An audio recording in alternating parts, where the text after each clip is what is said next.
Riding my Pulsar ignites my soul. Hi, I'm Dhyan Devaiah, also known as the Archivist. My father's Pulsar is from 2001, the year the Pulsar story began. As the Pulsar turns 25, I realized that I have been riding one of its earliest chapters.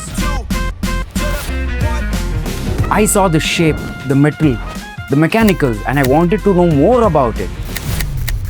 The Pulsar was raw and mechanical, so I learnt about it, pushed it to its maximum limit, broke it, fixed it, and it's back on the road again. That is where my real education began.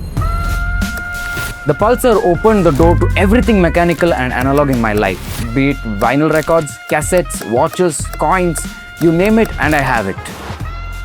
The Pulsar has been a part of my highs, my lows and everything in between.